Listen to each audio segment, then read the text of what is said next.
آج کا یہ واقعہ سننے کے بعد آپ کا دل خون کے آنسو روئے گا۔ لہٰذا ماں باپ سے پیار کرنے والوں سے گزارش ہے کہ اس ویڈیو کو اینڈ تک لازمی دیکھیے گا، کیونکہ اس ویڈیو میں انتہائی اہم سبق موجود ہے۔ کہتے ہیں کہ ایک غریب میاں بیوی کے ہاں چاند سے بیٹے نے جنم لیا۔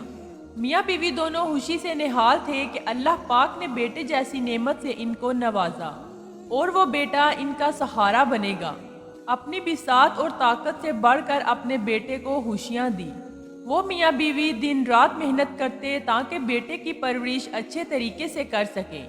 باپ جہاں مزدوری کرتا وہیں گھر گھر جا کر ماں بھی جھاڑو پوچھا کرتی تاکہ بیٹے کو دنیا کی ہر آسائش مہیا ہو، مگر قسمت کو کچھ اور ہی منظور تھا اور قدرت کا لکھا بھلا کون ٹال سکتا ہے۔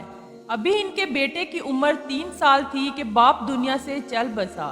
اب ساری ذمہ داری اکیلی ماں پر آ گئی۔ خاندان والوں نے کئی بار عورت سے کہا دوسرا نکاح کر لو، کب تک اکیلے برداشت کرتی رہو گی، مگر وہ بار بار یہ کہہ کر ٹال دیتی کہ میں اکیلی نہیں ہوں، میرا بیٹا میرے پاس ہے۔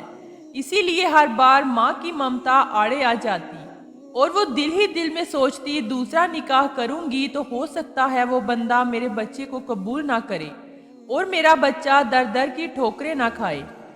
اس سے بہتر ہے کہ میں محنت مزدوری کر کے اپنے بچے کے ساتھ رہوں تاکہ میرے بچے کا مستقبل روشن ہو۔ شوہر کے گزر جانے کے بعد اسے دگنا محنت کرنا پڑتی۔ پہلے جہاں وہ 2 گھروں میں جھاڑو پوچھا کرتی، اب وہ 4 گھروں میں کام کرتی۔ زندگی آگے بڑھتی گئی اور اس کا بچہ 5 سال کا ہو گیا، مگر بدقسمتی نے اس کا ساتھ نہ چھوڑا اور اس کا بچہ جب ایک دن محلے کے بچوں کے ساتھ کھیل رہا تھا تو بچوں نے اس کی آنکھ میں پتھر مار دیا، جس کی وجہ سے بچہ ہمیشہ کے لیے اپنی ایک آنکھ کھو بیٹھا۔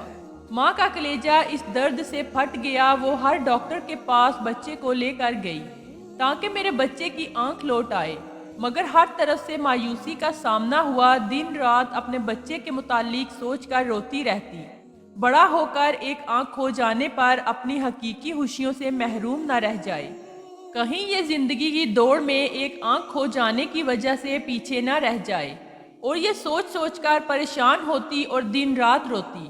تب کسی ڈاکٹر کے ساتھ مشورے پر اسے معلوم ہوا کہ اگر کوئی ایک آنکھ بچے کو عطیہ کر دے تو بچے کی کھوئی ہوئی آنکھ واپس لائی جا سکتی ہے۔ عورت نے دل میں سوچا بھلا ہم غریبوں کو آنکھ کون عطیہ کرے گا، کیوں نہ میں اپنے بچے کو اپنی آنکھ ہی عطیہ کر دوں۔ اس نے ڈاکٹر کو اپنے ارادے کے متعلق آگاہ کیا، مگر جو مسئلہ درپیش تھا وہ تھا علاج اور آپریشن کا خرچہ۔ بیچاری عورت نے لوگوں سے ادھار لیا، اپنے محلے سے دور جا کر سڑکوں چوراہوں پر بھی کام کرتی تھی، وہاں سے بھی پیسے لیے اور آخرکار پیسے جمع کر کے بچے کا آپریشن کروا لیا۔ اپنی آنکھ اپنے بچے کو عطیہ کر دی۔ آپریشن ہونے کے باوجود بیچاری عورت نے محنت نہ چھوڑی اور بیماری کی حالت میں بھی مزدوری کرتی رہی، مگر اب ایک آنکھ نہ ہونے کی وجہ سے لوگوں نے اسے کام دینا تقریباً بند کر دیا، کیونکہ اب وہ کام ٹھیک سے نہیں کر پاتی تھی۔ ادھر جن لوگوں سے ادھار لیا تھا وہ بھی مانگتے کہ کب واپس کرو گی۔ آخرکار عورت نے گلی محلے سے اجرت پر کوڑا کرکٹ اٹھانا شروع کر دیا اور روزی روٹی چلانے لگی۔ بچہ بھی وقت کے ساتھ ساتھ بڑا ہو رہا تھا، اسے اچھے سکول میں داخل کرایا اور خوب محنت کر کے قرضہ بھی اتار دیا، مگر بچہ جب بھی سکول سے گھر واپس آتا تو ماں کو جلی کٹی باتیں سنانے لگتا۔ سب بولتے ہیں تیری ماں اندھی ہے، اس کی ایک ہی آنکھ ہے، تبھی وہ سڑکوں اور محلوں سے کوڑا اٹھاتی ہے، کیونکہ گھروں میں کوئی اسے کام نہیں دیتا۔ عورت نے مسکرا کر اپنے بچے کو جواب دیا بیٹا محنت میں عظمت ہے اور میری آنکھ تو تو ہے، تو دل چھوٹا مت کر، بس دل لگا کر پڑھائی کر، جب کل کو تو بڑا آفیسر بن جائے گا تو یہ تمام لوگ تیرے پیچھے ہوں گے۔ مگر کم عقل لڑکا ماں کی بات کو نہ سمجھتا اور دل ہی دل میں کڑتا رہتا۔ وقت گزرتا گیا اور لڑکے نے تعلیم مکمل کر لی، محنت اور دعاؤں سے اسے بڑا آفیسر بنا دیا، لیکن وہ آفیسر بنتے ہی ساتھ ساتھ ماں کا نافرمان بھی بن گیا۔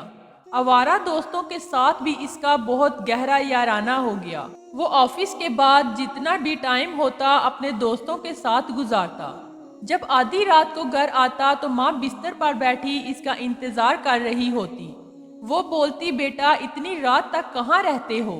آگے سے کہتا، میں جہاں مرضی رہوں، تجھے اس بات سے کیا لینا دینا؟ تجھے کیوں نہیں سکون آتا؟ اتنی بات کہہ کر پھر باہر چلا جاتا۔ پیچھے سے آواز لگاتی تو کہتا، منحوس کہیں مرتی بھی نہیں، ہر وقت مجھے ہی سناتی رہتی ہے۔ ایک دن جب وہ اپنے آوارہ دوستوں کے ساتھ گھوم کر گھر واپس آیا تو ماں شدید بخار سے تڑپ رہی تھی۔ ماں نے کہا، بیٹا تجھے میری اتنی بھی فکر نہیں کہ میں اتنی زیادہ بیمار ہوں اور تو اتنی رات تک باہر رہتا ہے؟ تو بیٹا بولا، میں باہر جاتا ہوں اور آپ کی دوائی اپنے ساتھ لے کر نہیں جاتا، گھر میں ہی دوائی پڑی ہوئی ہے، چپ چاپ کھا لیا کرو اور مجھے تنگ کرنا بند کر دو۔ میں تمہاری روز روز کی باتیں سن کر تنگ آ گیا ہوں۔ اتنا کہہ کر بستر پر سو گیا۔ صبح ہوئی تو اپنے کام پر روانہ ہو گیا۔ کام کے بعد دوستوں کے ساتھ رات باہر ہی گزار دی اور ماں شدید بیماری کی وجہ سے اللہ کو پیاری ہو گئی اور مرنے سے پہلے ماں نے اپنے بیٹے کے لیے ایک خط لکھا اور ہمسائے کے لڑکے کو پکڑا دیا، جہاں بھی میرا بیٹا تجھے ملے اسے یہ خط دے دینا۔ جب اس لڑکے کو ماں کا خط ملا تو وہ اسے کھول کر پڑھنے لگا، جس میں لکھا تھا، بیٹا میں امید کرتی ہوں کہ اب تم پرسکون ہو گئے ہوگے کیونکہ تمہاری ماں اب دنیا میں نہیں ہے۔ بیٹا مجھے تمہارے پیسے نہیں، تمہارا وقت چاہیے تھا، تمہاری جدائی نے مجھے بیمار کر دیا ہے۔ بیٹا میری بیماری کا علاج دوائیوں میں نہیں تھا، تمہاری محبت کے 2 جملوں میں ہی میری بیماری کا علاج تھا۔ اور بیٹا تم نے میری انگلی پکڑ کر چلنا سیکھا تھا، تمہاری بھوک مجھ سے برداشت نہیں ہوتی تھی اور جب تم بیمار ہوتے تو میں رات جاگ کر گزارتی، تمہاری ہر خوشی میری خوشی تھی۔ اور بیٹا میں نے اپنی ساری خوشیاں تمہاری خوشیوں پر قربان کر دی اور جب تم بڑے ہوئے تو تمہارے لیے تمہارا آفس اور دوست بہت اہمیت رکھتے تھے۔ اور بیٹا میں تو ڈرتے ڈرتے تمہاری خیریت بھی نہیں پوچھتی تھی کہ کہیں تمہیں برا نہ لگ جائے اور تم مجھے باتیں نہ سنا دو، اور تمہارا بات کرنا ویسے ہی مجھے مار دیتا تھا۔ خیر اب تو تجھے سکون مل گیا ہوگا، مگر بیٹا اپنے بچوں کو ضرور بتانا کہ وہ اپنے ماں باپ کو ضرور وقت دیں، ماں کی باتوں کا برا نہ منایا کریں۔ بیٹا تم ہمیشہ خوش رہو، آباد رہو، تمہاری ماں۔ اتنا خط پڑھتے ہی بیٹے نے دوڑ لگا دی اور ماں کی میت کے پاس جا کر رو رو کر عرض کرنے لگا، ماں ایک بار اٹھ جانا، میں تمہاری بہت خدمت کروں گا، میں تمہارے لیے کھانا بناؤں گا، آپ جو کہیں گی میں وہ کروں گا، لیکن ماں تو جا چکی تھی، اب ماں نے واپس کہاں سے آنا تھا؟ میری پیاری بہنوں اور بھائیوں، ماں باپ ایسی نعمت ہے جن کی قدر کر لیجئے۔ خدا کی قسم اگر یہ چلے گئے تو کبھی واپس نہیں آئیں گے۔ پوچھو ان سے جن کے ماں باپ چلے گئے، آج ان سے ملنے کے لیے قبرستان جانا پڑتا ہے، آج ان سے بات کرنے کے لیے قبر پر جانا پڑتا ہے۔ بعض لوگ اپنے ماں باپ کی قدر نہیں کرتے، ان کو وقت نہیں دیتے، ماں پکارتی ہے تو کہتے ہیں مجھے دوستوں کے پاس جانا ہے۔ ایسا نہ کریں، یہ وہ ہستیاں ہیں جن کو محبت سے ایک بار دیکھ لیں تو حج مقبول کا ثواب ہوتا ہے۔ ہمارے پاس سب کے لیے ٹائم ہے مگر ماں باپ کے لیے ٹائم نہیں۔ وہ رات جاگتے ہیں ہم کب گھر واپس آئیں گے، مگر ہمیں فکر نہیں کہ ہم ان کی نیند کا ہی خیال کر لیں اور ان کی باتیں مانیں۔ یقین جانیے احادیث میں مضمون ملتا ہے، جس سے اس کے والدین راضی اس سے اس کا رب راضی، جس سے اس کے والدین ناراض اس سے اس کا رب ناراض۔ نبی پاک صلی اللہ علیہ وآلہ وسلم سے ایک بار سوال کیا گیا، حضور ہمارے سب سے زیادہ حسن و اخلاق کا حقدار کون ہے؟ آقا نے فرمایا تیری ماں۔ عرض کیا حضور اس کے بعد کون ہے؟ فرمایا تیری ماں۔ حضور اس کے بعد؟ تو حضور نے ارشاد فرمایا تیری ماں، اور اس کے بعد فرمایا تیرا والد۔ ہم سب کے لیے محبتیں بکھیر رہے ہیں مگر ماں باپ کو ٹائم نہیں دے رہے۔ ماں باپ راضی ہو گئے تو انشاءاللہ رب بھی راضی ہو جائے گا۔ جس کے ساتھ ماں باپ کی دعائیں ہیں اس کو کامیابی سے کوئی روک نہیں سکتا، لیکن آج حال بہت برا ہے۔ روایتوں میں ملتا ہے کہ بیٹا اپنے والد کے ساتھ ایسے رہے جیسے غلام آقا کے ساتھ رہتا ہے، مگر حال تو یہ ہے کہ آج بوڑھے باپ کو بیٹے نے غلام بنایا ہوا ہے۔ ایسا نہ کریں، ان کی قدر کریں۔ اس پیغام کو صدقہ جاریہ سمجھ کر شیئر کیجیے اور اپنی زندگی میں اس کو اس طرح سے داخل کیجیے کہ جن کے ماں باپ حیات ہیں وہ ان کی قدر کریں، اور اگر ماں باپ چلے گئے ہیں تو جیسے اس لڑکے نے پیغام دیا کہ اب وہ ماں کی میت پر کہہ رہا ہے، ماں واپس آ جاؤ، میں تمہاری خدمت کروں گا۔ اب ماں نے کہاں سے آنا تھا، مگر ہمارا دین کتنا پیارا ہے۔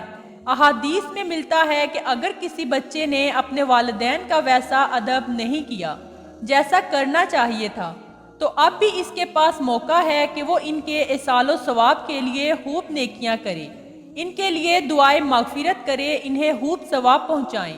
اللہ کی رحمت سے امید ہے کہ اس کو ماں باپ کا فرما بردار لکھ دیا جائے گا، تو اپنے ماں باپ کے لیے ایصال و ثواب اور صدقہ جاریہ والے کام کیجیے، انشاءاللہ آپ کو اس کا اجر ضرور ملے گا۔